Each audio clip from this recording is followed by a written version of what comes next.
जय हिंद साथियों। प्रधानमंत्री आवास योजना 2026 में बहुत से ऐसे लोग हैं जिनका पहला किस्त आने के बाद दूसरी और तीसरी किस्त पर रोक लग जाती है। ऐसे कौन सी गलतियां आप अनजाने में करते हो जिनकी वजह से आपकी दूसरी किस्त और तीसरी किस्त यहां पर रुक जाती है? कौन कौन सी गलतियां आपको नहीं करने हैं और कौन कौन से चीज आपको फॉलो करने हैं और क्या भविष्य में दूसरी और तीसरी किस्त आपकी वापस मिल सकती है? आज मैं आपको इस वीडियो में सरल भाषा में बताने वाला हूं। अब यहां पर देख सकते हो प्रधानमंत्री आवास योजना 2026 पहली किस्त के बाद पैसा क्यों रुक जाता है? हजारों लोगों का अचानक दूसरी और तीसरी किस्त का पैसा क्यों रुक जाता है? क्या पैसा वापस मिलेगा? कहां जाना पड़ेगा? कौन दस्तावेज फिर से लगाना पड़ेगा? आज मैं आपको इस वीडियो में बताने वाला हूं। अब यहां पर शुरुआत करते हैं साथियों। आप देख सकते हो प्रधानमंत्री आवास 2026 पहली किस्त मिलने के बाद दूसरी और तीसरी किस्त क्यों रुक जाती है? यह सवाल आपके जहन में जरूर आया होगा कि हमने तो गलती नहीं की, अनजाने में हमसे कौन सी गलती हो गई। तो यहां पर मैं आपको बताने की कोशिश करूंगा। प्रधानमंत्री आवास योजना ग्रामीण में अधिकांश लाभार्थियों को पहली किस्त मिल जाती है, लेकिन दूसरी और तीसरी किस्त निर्माण की प्रगति और सत्यापन के आधार पर जारी की जाती है। यदि नियमों का पालन नहीं होता है तो अगली किस्त रुक जाती है। वो कौन से नियम हैं जो आपको पालन करना है और अनजाने में आपसे कौन सी गलतियां हो जाती हैं? अगर आपकी दूसरी और तीसरी किस्त भी रुक गई है तो कमेंट बॉक्स में इसके बारे में बताइएगा कि दूसरी किस्त क्यों रुकी है, आपका क्या उसको लेकर रुझान है। तो यहाँ पर शुरुआत करते हैं। यहाँ पर आप देख सकते हो साथियों, सबसे बड़ी गलती निर्माण कार्य समय पर शुरू नहीं करना। दूसरी किस्त रुकने की सबसे बड़ी गलती। अब देखिए, कई लाभार्थी पहली किस्त मिलने के बाद महीने तक निर्माण कार्य शुरू नहीं करते हैं। अब जो अधिकारी अफसर आते हैं, चक्कर लगाते हैं, वो अपने फाइलों में आपका जो आवास है, आपका जो नाम है, वहां पर टिक कर लेते हैं कि अभी यहाँ पर मौके वारदात पर आपका घर निर्माण कार्य शुरू नहीं हुआ है। निरीक्षण के दौरान काम अधूरा मिलने पर अगली किस्त यहाँ पर आपकी रोक दी जाती है और आपको पता भी नहीं चलता है कि हमारी किस्त क्यों रुक गई है। अब यहाँ पर आप आगे देख सकते हो साथियों, जियो टैगिंग नहीं होने पर किस्त रुक जाती है। ये क्या है? देखिए, आवास योजना में निर्माण के अगले चरणों की फोटो और जियो टैगिंग जरूरी होती है। यदि पंचायत या संबंधित अधिकारी द्वारा समय पर जियो टैगिंग नहीं होती तो भुगतान अटक जाता है। अब बताइए, बहुत से साथी कमेंट में एक सवाल करते हैं कि हमने जियो टैगिंग भी कराया था लेकिन यहाँ पर हमारा पैसा क्यों रुक गया? तो यहाँ पर देखिए, बैंक खाते में समस्या, आधार लिंक अगर आपका नहीं है बैंक खाते में तो आप वहां पर जाकर करवा सकते हो। बैंक खाता आपका बंद है तो वहां पर ऑन करवा सकते हो। नाम या विवरण में आपकी गलती है तो उसको ठीक करवा सकते हो। डीबीटी सक्रिय ना होना, ये भी बहुत दिक्कत दे सकता है। तो इन कारणों से भी किस्त खाते में नहीं पहुंचती है। सत्यापन के दौरान भुगतान यहाँ पर रुक जाता है। अब यहाँ पर आगे देखिए, गलत जानकारी देने पर भुगतान रुक जाता है।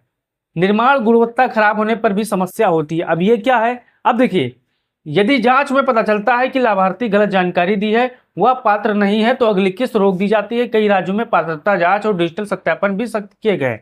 अब बहुत से साथियों का पहला किस्त आ गई, किसी तरह जब दूसरी किस्त आने की बारी आई, एक बार विभाग फिर से आपके दस्तावेजों को यहाँ पर जांचेगा, डिजिटल तरीके से जांचेगा कि आपने जो डॉक्यूमेंट दिया है ये ओरिजिनल है या डुप्लीकेट है, तो यहाँ पर आपका पैसा रुक जाएगा। अब देखिए, निर्माण और गुणवत्ता खराब होने पर भी समस्या।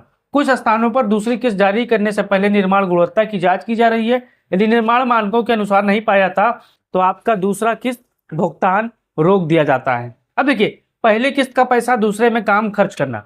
अब बहुत से ऐसे लोग हैं कि आप जो पैसा आता है वो कहीं और उपयोग कर लेते हैं। तो यहाँ पर बहुत से लोग पहली किस्त का पैसा मकान बनाने के बजाय अन्य खर्चों में लगा देते हैं। बाद में निर्माण प्रगति नहीं दिखती और अगली किस्त यहाँ पर उनकी जारी नहीं होती। तो क्या आपने ये सब गलती की है? क्या आपने अनजाने में कौन कौन सी गलती की है? कमेंट बॉक्स में बताइएगा ताकि भविष्य में बहुत से साथी आपका कमेंट पढ़े और उससे उनका सुधार मिले। अब देखिए, जियो टैगिंग आपके बारे में बताया। फिर यहाँ पर देखिए, पंचायत या तकनीकी सत्यापन लंबित होना। कई बार लाभार्थी की गलती नहीं होती, पंचायत ब्लॉक या तकनीकी टीम द्वारा निरीक्षण और रिपोर्ट अपलोड में देरी होने से भी किस्तें लंबित हो जाती है। अब बहुत से साथियों का यही सवाल होता है कि हमने तो सही यहाँ पर जानकारी दी, बैंक खाता सही लगाया, हम पात्र हैं, पहली किस्त भी आ गई। लेकिन होता क्या है, देखिए कई बार यहाँ पर लाभार्थी के साथ खेला हो जाता है, और खेला कौन करता है, जो कर्मचारी होते हैं, अधिकारी होते हैं, वही खेला कर जाते हैं। अब कैसे खेला होता है, कई बार लाभार्थी की गलती नहीं होती, इस बात को समझना है। पंचायत ब्लॉक या तकनीकी टीम निरीक्षण और रिपोर्ट अपलोड में देरी होने से यहाँ पर उनकी किस्तें रुक जाती है। तो अगर आपके साथ ऐसा हुआ है तो कमेंट बॉक्स में बताइएगा। अब यहाँ पर आगे देखिए, किन गलतियों से आपको बचना चाहिए। ये बहुत ही महत्वपूर्ण चीज है, जो हर इंसान को, जो प्रधानमंत्री आवास का पात्र है, पहली किस्त पा चुका है, उसको दूसरी और तीसरी किस्त में गलती नहीं करनी है। अब देखिए, पहली किस्त मिलते ही निर्माण शुरू करना है आपको। हर चरण की फोटो जियो टैगिंग आपको करवाना है। बैंक खाता, आधार और मोबाइल नंबर आपको अपडेट रखना है। निर्माण कार्य बीच में आपको नहीं रोकना है। किसी भी प्रकार की गलत जानकारी आपको नहीं देनी है। पंचायत सचिव और आवास मित्र से नियमित यहाँ पर आपको संपर्क रखना है। अब ये गलती आपको नहीं करनी है। अगर आप ये गलती करोगे तो आपका पैसा रुक जाएगा, फिर आप परेशान हो जाओगे। अब देखिए यहाँ पर, क्या रुकी हुई दूसरी और तीसरी किस्त आपको वापस मिल सकती है? ये बड़ा सवाल है कि आपके जहन में, जब आप अपने बिस्तर पर सोते होंगे तो ये जहन में जरूर आया होगा कि काश हमारी किस्त आ जाती तो मजा आ जाता, घर बन के तैयार हो जाता। तो यहाँ पर देखिए, हाँ मिल सकती है, लेकिन यहाँ पर आपको बहुत मेहनत करनी पड़ेगी। यदि समस्या तकनीकी, बैंक खाते, जियो टैगिंग सत्यापन से जुड़ी है तो उसे ठीक कर दिया जाता है, तो लंबित किस्त जारी हो सकती है। कई मामलों में जांच पूरी होने के बाद भुगतान दोबारा यहाँ पर किया जाता है। अब यहाँ पर देखिए, किससे आपको संपर्क करना है, ग्राम पंचायत सचिव से संपर्क करना है, आवास मित्र से आपको संपर्क करना है, ब्लॉक विकास कार्यालय बीडीओ से संपर्क करना है, जिला ग्रामीण विकास अधिकारी डीआरडीए से आपको संपर्क करना है। इन कार्यालयों में आपको आवेदन देकर रुकी हुई स्थिति का आपको यहाँ पर पता लगाना है। एप्लीकेशन लिखना है कि सर, जो एप्लीकेशन जैसा लिखा जाता है आप लिख लीजिएगा, बताइएगा कि हमारी डॉक्यूमेंट ठीक है लेकिन हमारी किस्त रुक जाती है। तो यहाँ पर आपको अफसरान जो होंगे आपको जानकारी देंगे कि आपकी समस्या क्या थी, वो बताएंगे, तो आपको क्या क्या करना होगा वो समझा देंगे। अब यहाँ पर देखिए, दूसरी और तीसरी किस्त कब मिलती है। यहाँ देखिए, आवास की राशि एक साथ नहीं मिलती है, निर्माण कार्य के चरणों के अनुसार जाती है। देखिए, पहली किस्त आवास स्वीकृत होने पर निर्माण शुरू होती है। अब मान के चलिए आपका फाइल तैयार हो चुका, सरकारी मोहर लग चुका, पैसा आपके खाते में आ गया, तो आप निर्माण कार्य शुरू कराओगे, तब आपको दूसरी किस्त आवास स्वीकृति होने पर, निर्माण शुरू होने पर मिलेगा। अब दूसरी किस्त हो चुकी जब मकान का लिंटल, दीवार, जो लिंटर होता है, दीवार होता है, यहाँ पर देखिए स्तर तक पहुंच जाता है और जियो टैगिंग पूरी हो जाती है, तब आपके खाते में दूसरी किस्त यहाँ पर आएगी। तीसरी किस्त, छत और मकान पूरा होने के बाद अंतिम सत्यापन यहाँ पर जारी होता है और आपके खाते में तीसरी किस्त यहाँ पर खटाखट आ जाती है।